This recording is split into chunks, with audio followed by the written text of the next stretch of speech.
Hello guys, स्वागत है आप सबका मेरे चैनल पर। सबसे पहले आप वीडियो को लाइक कर देना और अगर आप चैनल पर पहली बार आए हैं तो याद से चैनल को सब्सक्राइब भी कर दीजिएगा और बेल आइकन भी ऑन कर दीजिए ताकि मैं जब भी वीडियोस अपलोड करूं तो आपको सबसे पहले नोटिफिकेशन मिल जाए। तो चलिए वीडियो को स्टार्ट करते हैं।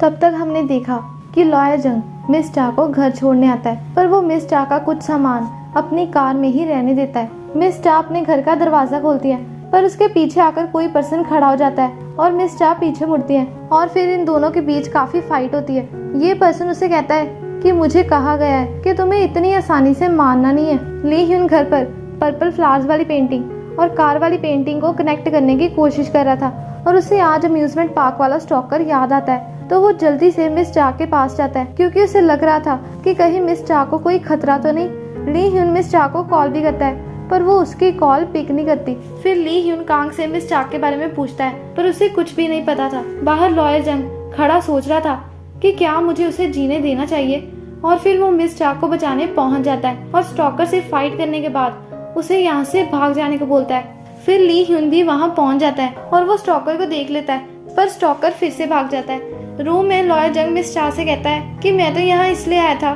क्योंकि तुम अपना कुछ सामान कार में ही भूल गई थी। देन ली ह्यून भी वहाँ पहुँच जाता है जो लॉयर जंग को वहाँ देखकर हैरान था। मिस चा के कुछ बताने से पहले ही वो बेहोश हो जाती है। फिर ये उसे हॉस्पिटल लेकर आते हैं और मिस चा को कोई सीरियस चोट नहीं लगी थी। लॉयर जंग ली ह्यून से कहता है कि ये सब तो बस कोइंसिडेंटली हुआ, पर ली ह्यून को उस पर विश्वास नहीं था क्योंकि लॉयर जंग ने खुद ये कहा था कि वो कोइंसिडेंस में बिलीव नहीं करता। लॉयर जंग कहता है कि मे भी ये डेस्टिनी हो सकती है क्योंकि मैं तुम्हारे और मिस चा के क्लोज आना चाहता हूँ। ली ह्यून उससे पूछता है कि कहीं इस स्टॉकर को यांग ने तो नहीं भेजा। लॉयर जंग कहता है कि हाँ ऐसा हो सकता है। तो ली ह्यून कहता है कि तुम्हारी बातों से तो यही लगता है कि तुम्हें इसके बारे में कुछ नहीं पता। बस फिर ली ह्यून मिस चा के पास आता है और उसकी तरफ देखकर स्माइल करता रहता है। तो मिस चा उससे पूछती है कि लॉयर जंग कहाँ है, मैंने तो उसे ठीक से थैंक यू भी नहीं बोला। ली ह्यून कहता है कि तुमने ऑलरेडी उसे घर पर थैंक यू बोल दिया था और वो काफी है। घर पर आकर मिस चा अपना बैग पैक करती है क्योंकि अब यहाँ पर खतरा था तो वो कुछ दिन पुलिस स्टेशन में रहेगी। ली ह्यून पहले उसे पुलिस स्टेशन तक लेकर आता है पर फिर से उसे सीट बेल्ट लगाकर अपने घर अपने साथ ले जाता है। ली ह्यून को इस बात पर गुस्सा आ रहा था कि उसे मिस चा की फिक्र क्यों हो रही है। घर पर ली ह्यून मिस चा को सारी इंस्ट्रक्शंस देता है कि वो किसी भी चीज को हाथ नहीं लगाएगी और सिर्फ अपनी स्पेस में ही रहेगी और मिस चा मान जाती है। रात को मिस चा को ली ह्यून की आवाजें आती है जिसे शायद कोई बुरा सपना आ रहा था जिसमें मिन को कोई अपनी कार में बिठाकर ले जा रहा था। नींद में ली ह्यून मिन का नाम भी ले रहा था तो मिस चा समझ आती है कि ली ह्यून आज भी अपने छोटे भाई मिन को ढूंढ रहा है। मिस चा ली ह्यून को शांत करने की कोशिश करती है और ली ह्यून उसका हाथ पकड़ लेता है और ऐसे ही मिस चा भी सारी रात वही गुजार देती है और सुबह उठकर देखती है कि ली ह्यून किचन में खाना बना रहा है। ली ह्यून उससे कहता है कि मैंने तुमसे कहा था कि तुम अपनी स्पेस में रहोगी तो तुम मेरे रूम में क्यों चली आई, और तुम्हें पता है कि मैंने उठकर सबसे पहले क्या देखा, तुम्हारा फेस, और मैं बहुत ज्यादा डर गया था और तुमने मेरा हाथ भी पकड़ा हुआ था और अगर तुमने ये दोबारा किया तो मैं तुम्हें अपने घर से बाहर निकाल दूंगा। मिस चा कहती है कि वो तुम थे जिसने मेरा हाथ पकड़ा था। उसी समय मिस चा को कांग की कॉल आती है जो उसे पूछता है कि मैं तुम्हारे घर आया हूँ और वहाँ पुलिस टेप लगी है, क्या तुम ठीक हो। नेक्स्ट सीन में प्लानिंग ऑफिसर सारी टीम से मिस चा के पिछले केसेस को चेक करने को बोलती है क्योंकि ये शायद किसी क्रिमिनल का रिवेंज भी हो सकता है और वो मिस चा से ये भी पूछती है कि अब तुम कहाँ रहोगी। तभी कांग कहता है कि मिस चा मेरे घर पर रह सकती है तो सनवो हंसने लगता है कि मिस चा तो 2 मिनट भी पुलिस चीफ के साथ नहीं रह सकती तो वो तुम्हारे घर कैसे रहेगी। दूसरी तरफ लॉयर जंग फोन पर कहता है कि मैंने अपना प्लान चेंज कर लिया है और अब मुझे अपने टारगेट पर पहुंचने के लिए मिस चा की जरूरत है। तभी लॉयर जंग को मिस चा की कॉल आती है और ये दोनों कैफे में मिलते हैं जहाँ पर मिस चा उसे थैंक यू बोलती है और उससे पूछती है कि क्या तुम मुझ में इंटरेस्टेड हो। लॉयर जंग कहता है कि ये सेकंड टाइम है कि मैं किसी पर्सन में इंटरेस्टेड हूँ। तभी हम बचपन में मिन को देखते हैं जो कहता है कि मुझे सबसे ज्यादा ली ह्यून पसंद है और मैं सबसे ज्यादा उसे ही प्यार करता हूँ। और ये सब लॉयर जंग सोच रहा था क्योंकि वो ही मिन है, ली ह्यून का छोटा भाई।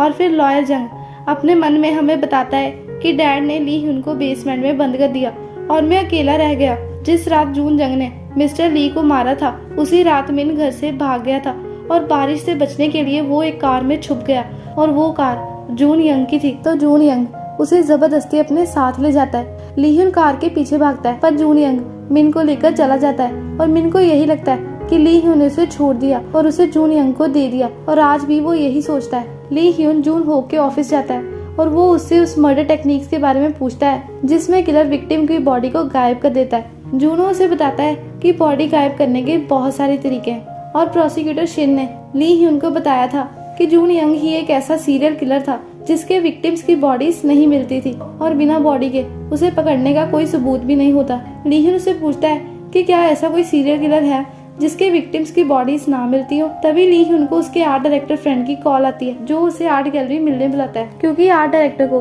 वो 2 हेड्स वाली पेंटिंग के बारे में कोई इन्फॉर्मेशन मिली थी। आर्ट डायरेक्टर उसे बताता है कि मैं जिस पर्सन को जानता हूँ तो उसे किसी और पर्सन का स्केच मिला है जो इसी पेंटिंग से मिलता जुलता है, और ये सिमिलर स्केच ड्रॉ करने वाला पर्सन फाको शिपिंग कंपनी का एम्प्लॉय है। तो ली ह्यून जल्दी से फाको कंपनी जाकर जॉब के लिए अप्लाई कर देता है और वो वहाँ पर एम्प्लॉयज के बारे में इन्फॉर्मेशन लेता है। कांग उसे कॉल करता है तो ली ह्यून ये कहकर कि मैं इस समय पार्ट टाइम जॉब पर हूँ, कॉल कट कर देता है। ली ह्यून को काम करते टाइम एक बॉक्स पर ब्लड का निशान मिलता है तो वो उस बॉक्स को नीचे गिरा देता है जिसमें एक लेडी की बॉडी थी, और ये लेडी इस कंपनी की बुक कीपर थी। और फिर इन्वेस्टिगेशन टीम को कॉल की जाती है और ये वहाँ ली ह्यून को देखते हैं। ली ह्यून ने ही टीम मेंबर्स और जून हो को कॉल करके यहाँ बुलवाया था। जून हो बॉडी को चेक करके बताता है कि डेथ सर पर चोट लगने की वजह से हुई है और लगता है कि विक्टिम ने अपने आप को बचाने की कोशिश की थी, तो शायद हमें विक्टिम के नेल्स में से किलर का डीएनए मिल जाए। तभी इस कंपनी का एक सीनियर वर्कर बताता है कि विक्टिम फीमेल बुक कीपर 3 दिन पहले काम पर आई थी और उसके बाद बिना किसी को बताए गायब हो गई।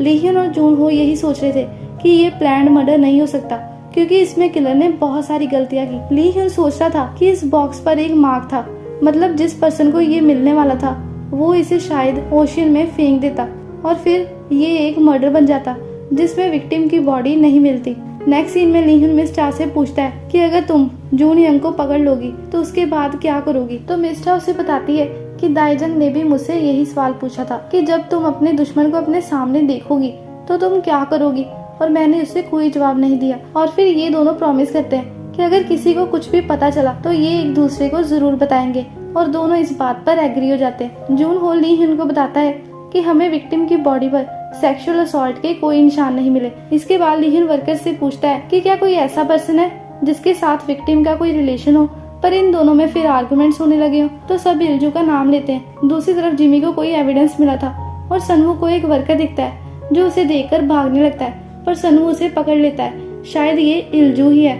और बाद में इल्जू अपना क्राइम कन्फेस कर लेता है कि मैंने ही बुक कीपर को मारा था। तो टीम मेंबर्स केस को क्लोज करने वाले थे, पर ली ह्यून इंटेरोगेशन रूम में जाकर दरवाजा लॉक कर देता है और कैमरास भी बंद कर देता है। ली ह्यून इल्जू को डबल आइट सिग्नेचर दिखाता है और शायद इल्जू इसके बारे में जानता था।